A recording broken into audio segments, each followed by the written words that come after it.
Welcome back. I think this is probably going to be like so corny for these first few episodes, just because we're transitioning, in and out of what to do and what to say. But again, we know that the content and the meat is going to be there, but it's just just some of the stuff in between. But Miranda, I love this particular topic that we're going to talk about today. I really do.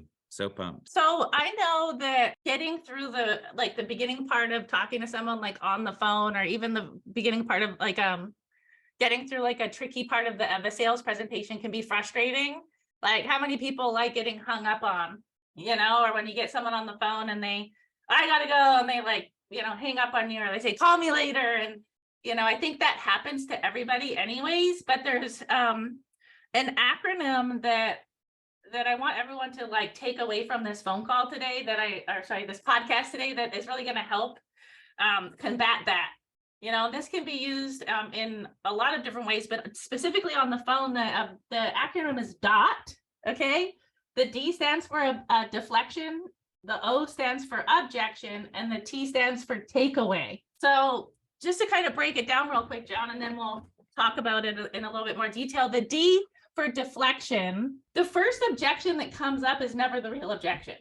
No. Okay, just like if you hear your spouse complain, like if it's one complaint, it's not a big deal, but if they keep complaining about the same thing, I was always trained that if something gets brought up twice, it's a big deal. Okay, but if it's one time, so that's where the deflection comes in.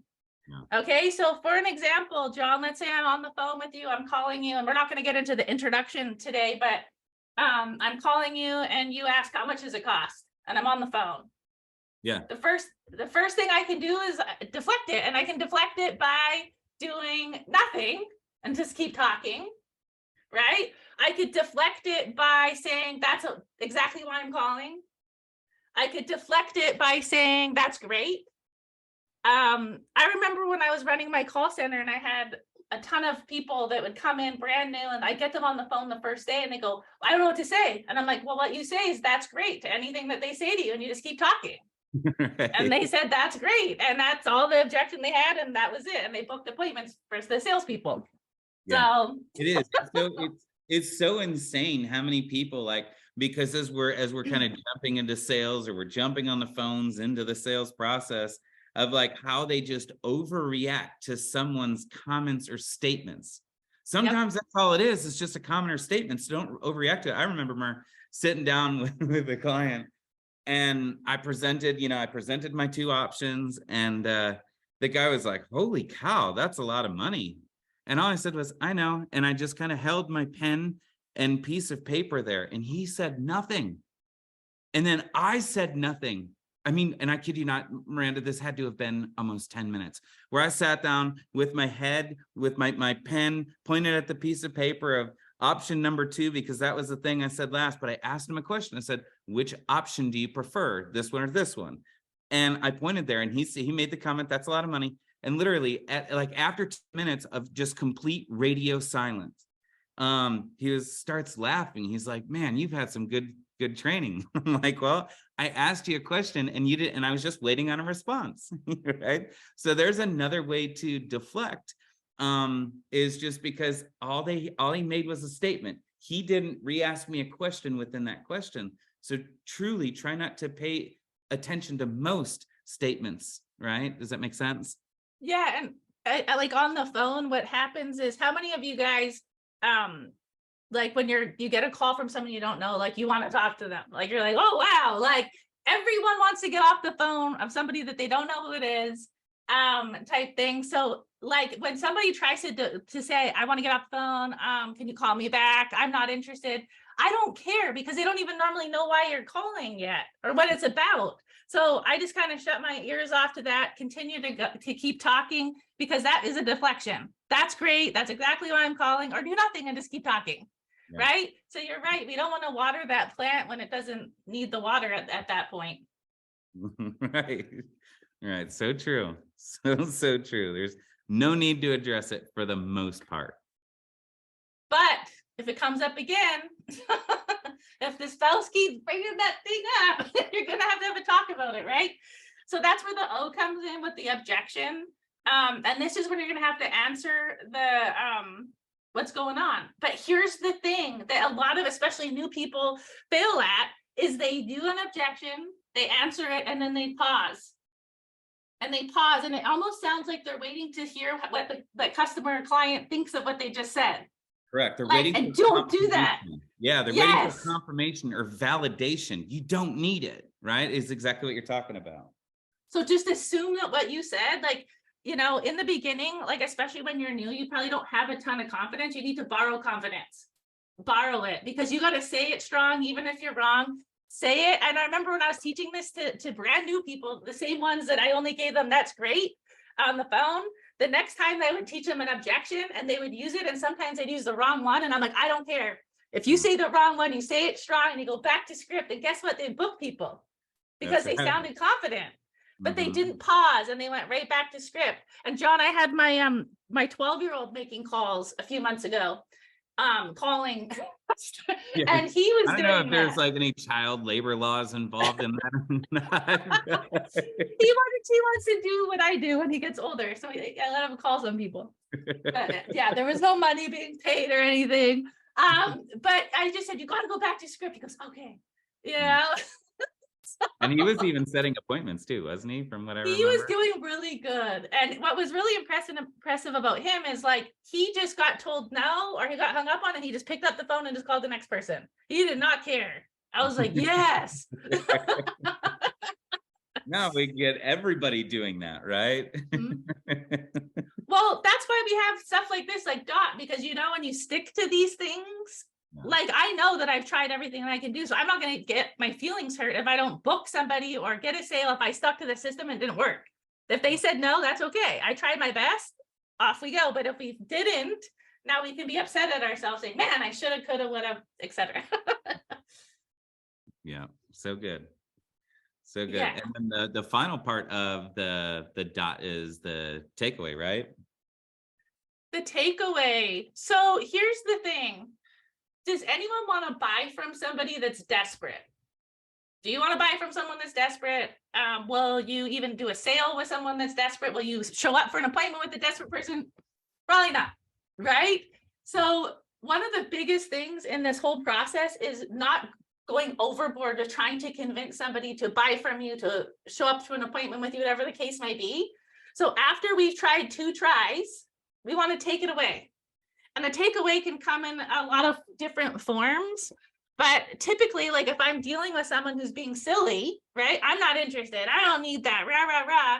If we can ask them a question instead of, like, trying to overcome their objection, to have them reconsider how silly they're being, like, that's really where the power comes in here. For example, I was dealing with a client for life insurance, and he's like, I don't need that.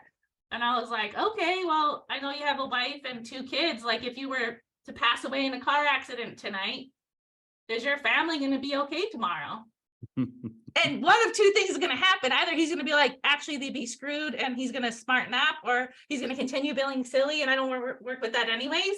So that's, like, you know, it's magic, because I'm not going to fight with them, right?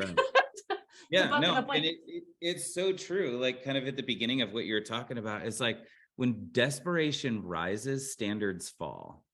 And what we're really trying to do is just kind of keep you, it's all about posture, right? And it's all about walking tall, acting tall, being tall, standing tall, no matter how new you are at an industry, or no matter how new you are in that particular space. But I promise you, I can't tell you how many times and how many different examples that I have, just simply by using the takeaway.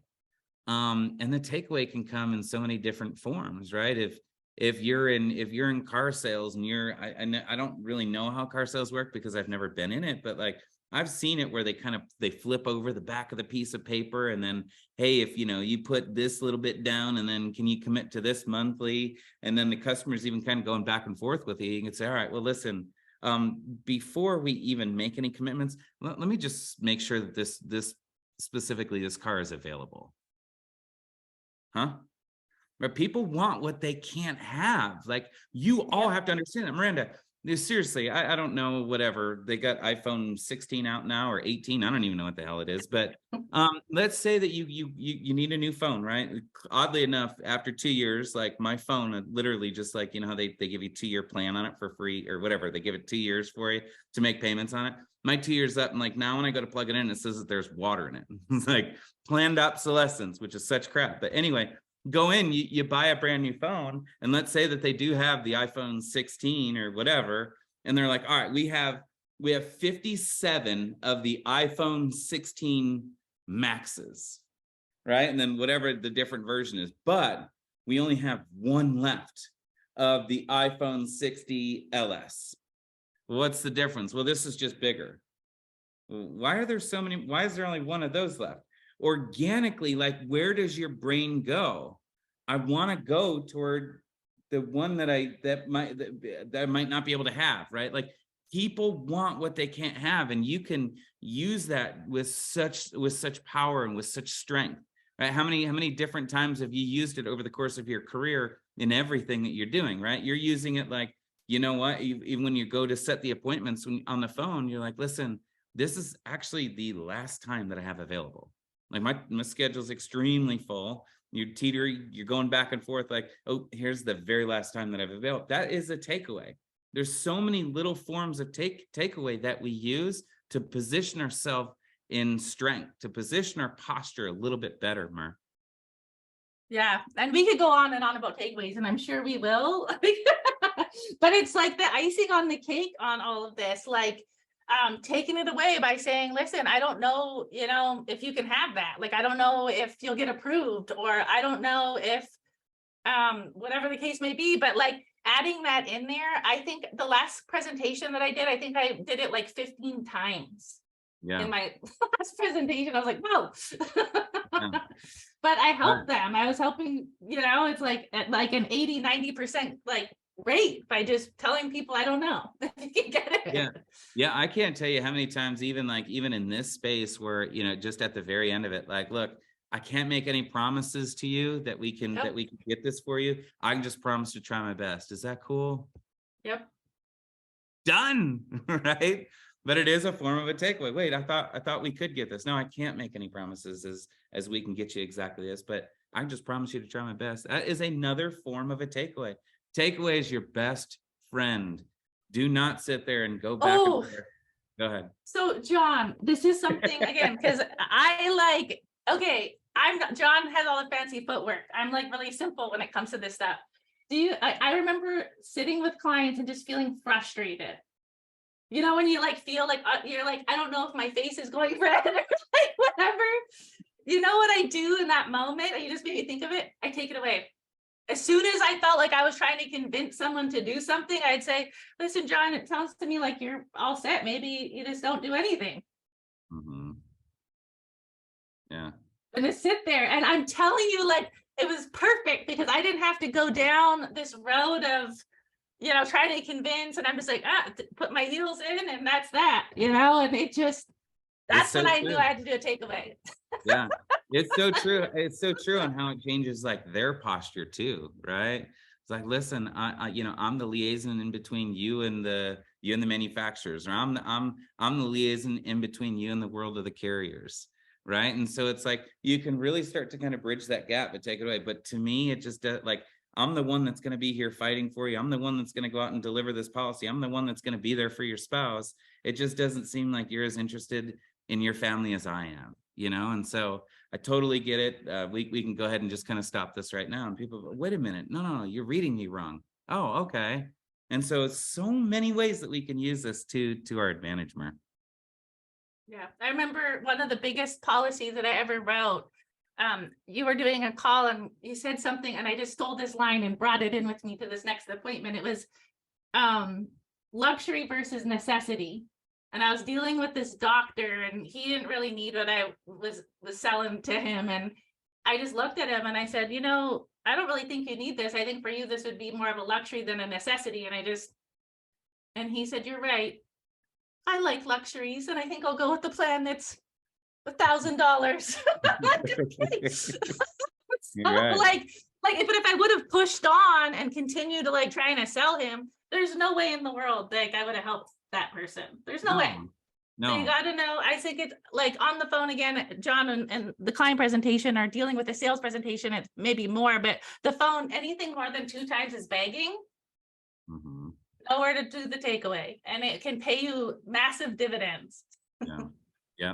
And just understand too, that typically after you've presented the price, right? Like like almost all presentations are done from that standpoint. So it's like, there's no begging after that anyway. So the only tool that you have in your toolbox is just going to be the takeaway. And I promise you, start implementing it, start using it. And if you like, this will definitely be a topic that we do cover again, Miranda, because I just think that it is so important. We'll really get into some of the different ways that we take it away. So just to recap, right? I'm a big fan of recap. Yep. All right. The first D is for deflection, right? The O is for objection. The T is for takeaway, right? Deflection, the first objection is not the real objection. You got to answer it and go right back to what you were doing. Do not wait around that you will lose the person, and then take it away. That's that. And that's a wrap, John.